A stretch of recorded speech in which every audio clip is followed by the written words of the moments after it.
ఇదైపోతే మా మదర్ది అమ్మకి 19th రోజు కాఫ్ కోల్డ్ ఎక్కువైంది. 19th అయిన తర్వాత ఇంట్లో వెళ్ళేసి ట్రీట్మెంట్ తీసుకొని వచ్చి ఇంట్లో ఉన్నారు. సడన్గా కాఫ్ ఎక్కువ అవుతే ఇమీడియట్లీ హాస్పిటల్కి పంపించాం. దానికి ఎవరో కొందరు హార్ట్ అటాక్ అని ఇంకేదో అయిందని రకరకాల న్యూస్లు క్యారీ చేస్తారు. She very fine. జస్ట్ 2 రోజులు షీఈ్ 81 ఏజ్. 2 రోజులు హాస్పిటల్లో ఉండి ఇప్పుడు డిశ్చార్జ్ అయ్యి వస్తున్నారు. She very normal.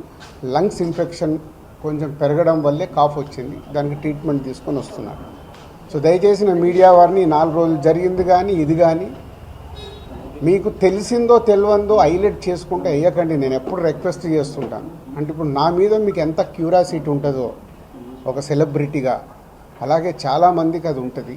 తప్పుడు న్యూస్ వెళ్ళినప్పుడు అక్కడ వాళ్ళకి ఇటు మాకు తెలిసిన కుటుంబాలు కానీ ఇష్టపడే వాళ్ళు కానీ తప్పు న్యూస్లు వెళ్తాయి. దయచేసి మళ్ళీ నేను ఎప్పుడు చెప్పేదే మళ్ళీ చెప్తున్నాను, తప్పుడు న్యూస్ని బయటికి తీసుకెళ్ళకండి. Okay, thank you.